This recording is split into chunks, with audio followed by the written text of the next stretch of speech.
हमारी युवाओं की टीम है, हमारी काफी कई हजार युवा साथी है, लेकिन आज हमारा युवा साथी जो अपना नितेश मटिंडू है, वो आज उनका दाह संस्कार और आज हम कार्य कर रहे हैं, लेकिन हम आबाद रहें और देश की सेवा के खातिर इसे जवान चाहिए।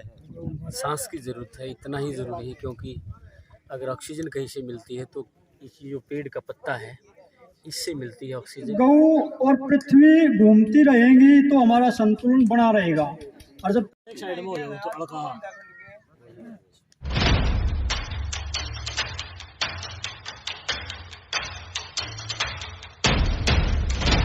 आज पौधा लगाया आपने, अपने विचार व्यक्त कीजिए। पौधा आज की ज़रूरत है, जिस प्रकार से हमारी ज़िंदगी में सांस की ज़रूरत है, इतना ही ज़रूरी है, क्योंकि अगर ऑक्सीजन कहीं से मिलती है तो ये जो पेड़ का पत्ता है इससे मिलती है ऑक्सीजन। ये हमारी प्राणवायु, इसकी सिवाय दुनिया में ऑक्सीजन का और हमारे प्राणों का कोई चारा नहीं है। डिफॉरेस्टेशन बहुत ज़्यादा हो रहा है, वनों की कटाई हो रही है, शहर बस रहे हैं, कंक्रीट के जंगल उग रहे हैं, लेकिन पौधों की, पक्षियों की बहुत कमी हो गई है। जो हमारा जंगली जीवन है, जंगल का जीवन है, वो ख़राब हो गया है। आप चीते और दूसरे जो प्राणी हैं, वन्य प्राणी हैं, वो घरों में आप देखोगे, शहरों में घूमते हुए मिलते हैं, आजकल आ जाते हैं। उसके कारण कि जंगल इतने कम हो गए, तो एक प्रकार से पशु पक्षियों के लिए धरती सिकुड़ती जा रही है। दोनों को जिंदा रहने के लिए और फलने फूलने के लिए ये प्लांटेशन का होना बहुत ज़रूरी है। इस गली में किसान रहता है, ये उस ज़मीन है जहाँ आसमान रहता है, हवा के झोंके से ये पेड़ गिर ना पड़े, इस पर चिड़ियों का एक खानदान रहता है। चिड़ियों के खानदान को भी हमें बचाना। बहुत बहुत धन्यवाद प्रेम जी।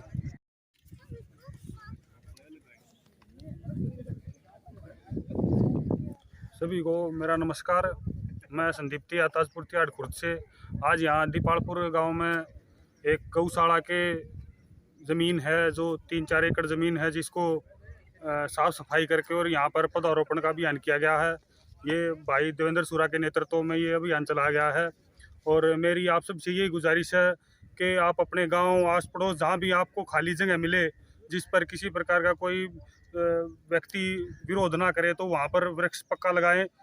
पर्यावरण के क्षेत्र में ये काम आपके भविष्य के लिए एक बहुत ही अच्छी पहल होगी और औरों को भी इस काम के लिए प्रेरित करे। एक साइड में हो जाए तो अड़का जो ये नौजवान साथी हैं, इन्हें क्या कहना चाहोगे? आबाद रहें भाई, आबाद रहें और देश की सेवा के खातिर इसे जवान चाहिए। गौ माता की सेवा कर। क्या नाम है जी आपका? आचार्य इंद्रदेव। आज के पौधारोपण कार्यक्रम के विषय में अपने विचार व्यक्त कीजिए। देखिए जी, कोई भी व्यक्ति काम करता हो भविष्य में लाभ को देख के होता है, और ये हमारे अस्तित्व से जुड़ा हुआ कार्य है कि हम भविष्य में कैसे सर्वाइव कर पाएंगे। जो औद्योगिकरण बढ़ रहा है चारों तरफ, और हम ऐसे क्षेत्र में बैठे हैं जहाँ बहुत तेज गति से औद्योगिकरण हो रहा है और वायु प्रदूषित हो रही है। तो उसमें ये मील के पत्थर का कार्य करेगा। जो ये कार्य हो रहा है ऑक्सीजन बाग को लेकर, ये आने वाली पीढ़ियों को स्वस्थ वातावरण देगा, और इसलिए ये देव कार्य की श्रेणी में आता है। इसका जो फल है वो 20-30 वर्षों के बाद देखने को मिलेगा। साथियों नमस्कार। आज गांव दीपालपुर में गौशाला की पावन भूमि पे ये हरियाणा प्रदेश का 23वां ऑक्सीजन बाग युवा क्रांतिकारी साथियों के सानिध्य में, भाई देवेंद्र सूरा की सानिध्य में, और माँ प्रकृति के लिए सबसे बड़ा, सबसे अनुपम उपहार, वंदे मातरम, इंकलाब जिंदाबाद। आज सोनीपत जिले के दीपालपुर गांव में 6 एकड़ में ऑक्सीजन बाग लगाया है। इसमें 1100 पेड़ लगाए हैं, और इनकी सुरक्षा और जाले की व्यवस्था राजवीर मलिक जी ने अपने पिताजी रामचंद्र मलिक की उसमें, और उनके भाई सुबे सिंह मलिक ने उनकी याद में ये सुरक्षा व्यवस्था कराई है। पूरा दीपालपुर गांव के सहयोग से और गौ भक्तों के सहयोग से, बाबा योगी कालेनाथ के आशीर्वाद से ये ऑक्सीजन बाग लगाया गया है। ये जो बागवानी लगाई है, ये देख करके मुझे बड़ी खुशी होती है, और इस तरह से अगर हम आगे भी काम करते रहेंगे तो मेरे ख्याल में हमें ऑक्सीजन की कमी नहीं रहेगी। और आगे भी अगर कोई जरूरत पड़े तो मैं तैयार आपकी सेवा के लिए, जो भी मेरे को कार्य सौंपा जाएगा वो मैं जरूर करूँगा। आज मुझे अपने भाई की भी याद आ रही है।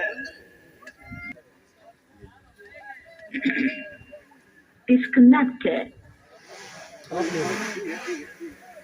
जिन्होंने एक मेरे को भी प्रेरित किया था, और क्या कहूँ, थोड़ा सा मैं भावुक हो गया हूँ।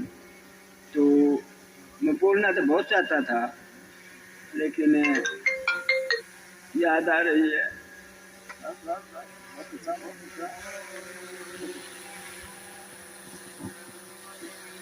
इन शब्दों से मैं ज़्यादा टाइम नहीं लूँगा आपका, और मैं कोशिश करता हूँ कि एक बार मैं फिर जो ना दोहराता अपनी बातों को, कि जो मेरे को कार्य सौंपा जाएगा उसके ऊपर मैं खरा उतरने की पूरा कोशिश करूँगा।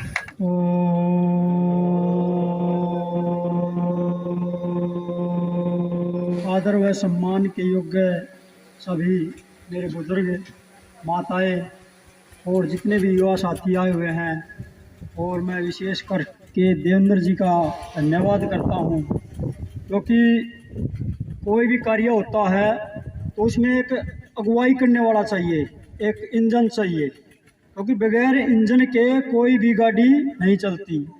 तो ये इसमें इंजन का काम करते हैं, और जितने भी इनके युवा साथी हैं वो भी मिल कर के इनका पूरा सहयोग देते हैं।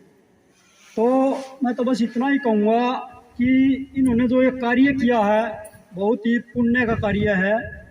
और इंद्रदेव जी बता रहे थे कि ऑक्सीजन के बगैर मनुष्य जीवित नहीं रह सकता।